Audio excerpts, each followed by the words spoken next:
আজিৰ প্ৰাতঃসভাত উপস্থিত সন্মানীয় বহিনিৰীক্ষক মহোদয়কে প্ৰমুখ্য কৰি ইয়াত উপস্থিত সকলোলৈকে মান্যানুসৰি মোৰ শ্ৰদ্ধা মৰম আৰু শুভেচ্ছা জ্ঞাপন কৰি আজিৰ দিনটোৰ তাৎপৰ্য ক'বলৈ আগবাঢ়িছোঁ।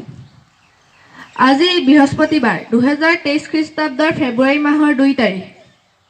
1814 চনৰ আজিৰ দিনটোতে কলকাতাত ভাৰতীয় সংগ্ৰহালয় অৰ্থাৎ ইণ্ডিয়ান মিউজিয়াম প্ৰতিষ্ঠা কৰা হৈছিল।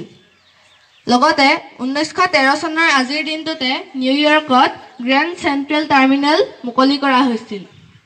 1959 চনৰ আজিৰ দিনটোতে শিশিৰ কুমাৰ ভাদুৰীয়ে ভাৰত চৰকাৰে প্ৰদান কৰা পদ্মভূষণ সন্মান নাকচ কৰিছিল। ট্ৰেইন টু পাকিস্তানৰ দৰে বিখ্যাত গ্ৰন্থলেখক ইতিহাসবিদ খুশৱন্ত সিংহৰ 1915 চনৰ আজিৰ দিনটোতে জন্ম হৈছিল। লগতে 1977 চনৰ আজিৰ দিনটোতে দক্ষিণ আফ্ৰিকাৰ বিখ্যাত গায়িকা চাকিৰাৰ জন্ম হৈছিল। আজি বিশ্ব জলাভূমি দিৱস। লগতে বাংলাদেশত আজি পালন কৰা হৈছে ৰাষ্ট্ৰীয় জনসংখ্যা দিৱস। আজি আমাৰ বিদ্যালয়ৰ কাৰণেও এটা বিশেষ দিন, কাৰণ আজি গুণোৎসৱত যোৱা বছৰৰ দৰে এইবাৰো আমি বহিনিৰীক্ষক হিচাপে গগৈ ছাৰক লগ পাবলৈ সক্ষম হৈছোঁ আৰু এইটো মোৰ জীৱনৰ দ্বিতীয়টো গুণোৎসৱ, সেইবাবে এই দিনটো মোৰ বাবে স্মৰণীয় হৈ ৰ'ব। ধন্যবাদ। সকলোকে সুপ্ৰভাত জনাইছোঁ। আজি মই স্বাস্থ্য সম্পৰ্কীয় দুটামান কথা ক'ম। য'তে ত'তে থুকেকাৰ পেলাব নালাগে। খোৱাৰ আগত আৰু খোৱাৰ পিছত হাত মুখ ভালদৰে ধুব লাগে। নখ সদায় চুটিকৈ কাটিব লাগে আৰু চাফাকৈ ৰাখিব লাগে। ঘৰ আৰু বিদ্যালয়ৰ চৌপাশ সদায় চাফাকৈ ৰাখিব লাগে। খোৱা বস্তু সদায় ঢাকনিৰে ঢাকি ৰাখিব লাগে। ধন্যবাদ।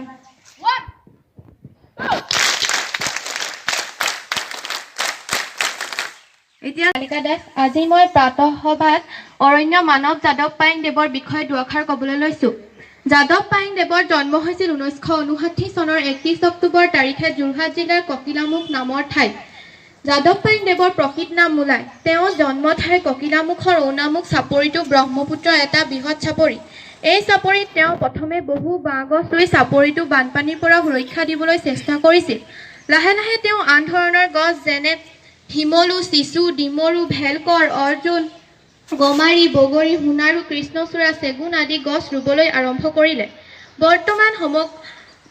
বৰ্তমান সমগ্ৰ চাপৰিটো এখন অৰণ্যলৈ ৰূপান্তৰ হয় আৰু এইখন অৰণ্যলৈ অনেক জীৱ জন্তু, ঢেকীয়াপতীয়া বাঘ, বনৰীয়া হাতী, বান্দৰ, হৰিণা, শহাপহু আদি অনেক প্ৰজাতিৰ চৰাই লগতে বিভিন্ন বন্য জীৱ জন্তু মুক্ত বিচৰণ হয়। এই সকলোকে যাদৱ পায়েং দেৱে সুৰক্ষা আৰু সংৰক্ষণ কৰি আহিছে। যাদৱ পায়েং দেৱে নিজৰ একক প্ৰচেষ্টাৰে 550 হেক্টৰ বিস্তীৰ্ণ এলেকাক বন তথা সেউজীয়া আৱৰণলৈ ৰূপান্তৰ মহৎ এক প্ৰচেষ্টা হাতত লয়। ভাৰতৰ প্ৰাক্তন ৰাষ্ট্ৰপতি ডক্টৰ APJ আব্দুল কালামৰ দ্বাৰা তেখেতক ডায়মণ্ড আৱাৰ্ড প্ৰদান কৰে 2015 চনৰ 26 জানুৱাৰী। শেষত যাদৱ পায়েং দেৱৰ ভাষাৰে সামৰিব বিচাৰিছোঁ। বতাহে গছ ৰুব জানে, গৰু ছাগলীবোৰেও গছ ৰুব জানে, চৰাই গছ ৰুব জানে, হৰিণাই গছ ৰুব জানে, একমাত্ৰ জীৱশ্ৰেষ্ঠ মানুহে গছ কাটিব জানে, ৰুব নাজানে। ইয়াৰ লগতে তেখেত যাদৱ পায়েং দেৱৰ সুস্বাস্থ্য আৰু দীৰ্ঘায়ু কামনা কৰিলোঁ। ধন্যবাদ।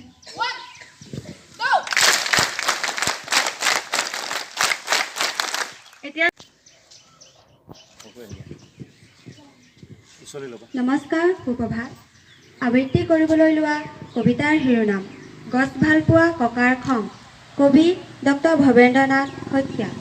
ভাল পালোঁ ৰঘুনাথ, তুমি মোক পুতেৰাৰ বিয়ালৈ মাতিলা, পিছে ৰভাখন দিবলৈকে আমলখি গছজোপা কিয়নো কাটিলা? আলহী অতিথি যাব, ৰভা নাইকিয়া হ'ব, বোৱাৰীয়ে ঘৰখন দিবহি পুৰাই, পিছে কোৱাচোন ৰঘুনাথ, আমলখি গছজোপা সহজতে পাবানে ঘূৰাই?